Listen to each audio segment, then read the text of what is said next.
My name is Elle. I'm 22. I am non binary and I am a co parent of a 3-year-old.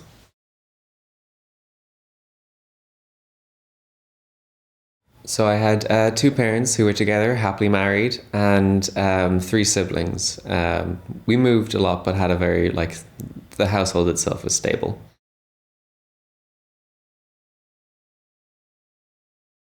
I think being a parent means giving back what I've got so far from the world.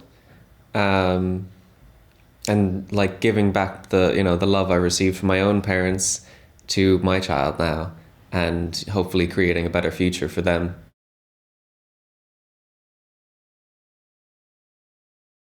I have not received any sort of support or training from the government. All of the help that I've received so far has been from my own parents and from my co-parent.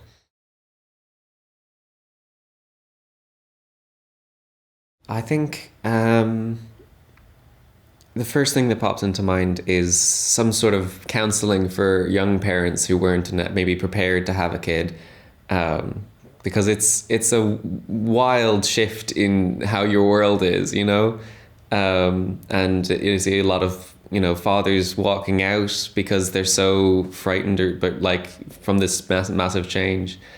Um, but also like maybe making the processes smoother for like registering as a parent, or getting child support, all of these like things that maybe government does have but tend to be quite complicated and messy. I think I'd love to see those improved.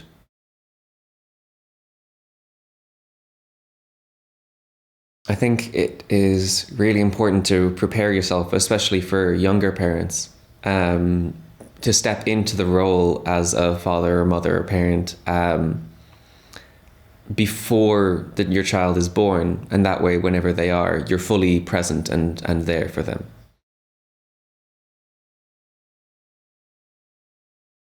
I think initially it was very difficult for our situation, where I'm not in a relationship with my co-parent, and there might have been some like judgment from outside, and we had kind of worked through that and are still working through that.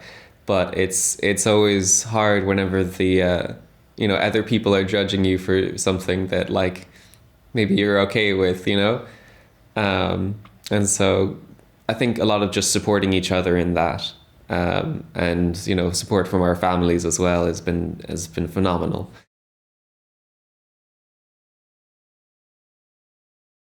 Initially, I was very unprepared, um, emotionally and otherwise, to like be a parent, and over the last 3 years have been, healing and becoming more kind of capable of being there for my daughter.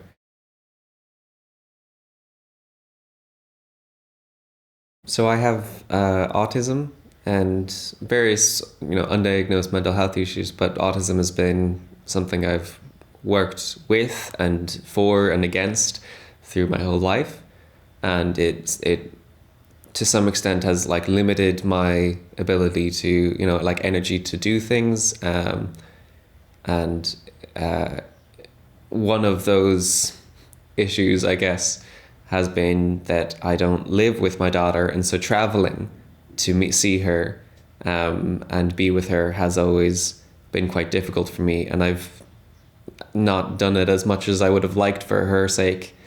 Um, and so that's been a real like struggle over the years, but we're figuring out, how to make it a bit smoother, and she's in her kind of formative years at the moment, and I really want to be there so that she has memories of, her parents. So this is I guess a misconception some people have, is that like you need to educate people, like kids, on everything, but I think the important thing is to educate them on whatever questions come up. So if the kid is confused by someone they see on the street in, a wheelchair, or with a partner who's like myself, not cisgender, it can be confusing for them, and they might ask a question, and that's when you answer. You don't need to go and do like a whole sex ed kind of thing for a 2-year-old. It's just like pop when it comes up, and if they have questions about themselves, that's when you it's important to share and be accurate in your information.